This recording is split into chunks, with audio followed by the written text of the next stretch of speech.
Les marchés avec CMC Markets, trading de CFD sur action, Forex et indices.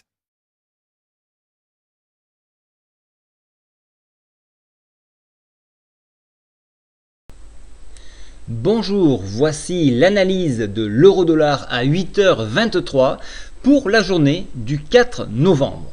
Alors pour ce faire, je vous ai tracé ici les supports hebdomadaires.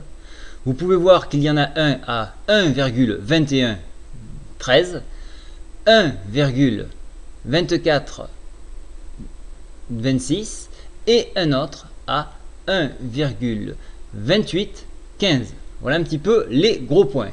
Après, donc là nous sommes en journalier, je vous ai dessiné le canal de Raft. Alors qu'est-ce que c'est que le canal de Raft? C'est ce qui va vous donner un petit peu la direction et également qui va vous donner la force d'équilibre, c'est-à-dire cette petite ligne en pointillé que vous devez voir et vous voyez qu'elle est défendue. Regardez à ce niveau-là. À ce niveau-là, elle est travaillée.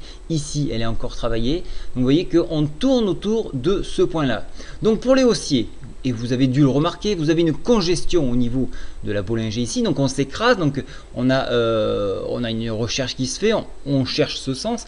Le sens, cette recherche est en raison de ce qui s'est passé aux États-Unis, c'est-à-dire arrêt du quantitative easing. Du coup, le dollar reprend de la force et l'euro, lui, va baisser. Et c'est ce qui se produit. Donc, voilà pourquoi nous avons cette baisse. Maintenant, encore un élément. Est-ce qu'on va arrêter est-ce qu'on va remonter les taux aux US et là ça fera encore cet effet là, donc on descendrait encore un petit peu, ou est-ce que justement on va garder ce taux et donc on va essayer de tenir la corde, c'est-à-dire les 1,25 qui est un gros cap psychologique. Alors voilà un petit peu qu'est-ce qui se passe. On a évolué hors Bollinger ici et donc de ce fait qu'est-ce qu'on dit dans la Bollinger? On dit lorsqu'on sort de la Bollinger, on a tendance à la réintégrer. Alors on peut glisser latéralement ou remonter en direction de la MM10 qui se trouve à 1,25 999.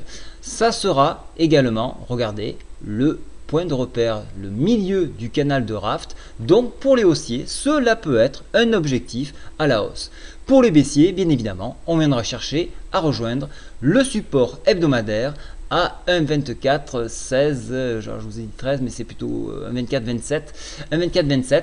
Donc ce point là il faudra un petit peu chercher. Au niveau indicateur, la tendance reste toujours à la baisse et le stochastique rentre dans une zone de survente. Donc il faut s'attendre effectivement à avoir un petit retour pour peut-être encore baisser, mais en attendant un petit retour. Donc pour les scalpers, c'est le moment d'en profiter et de chercher ces petits points bas pour jouer avec le marché et essayer de grappiller quelques pips. Voilà, je vous souhaite à tous une très bonne journée et un très bon trade. Au revoir.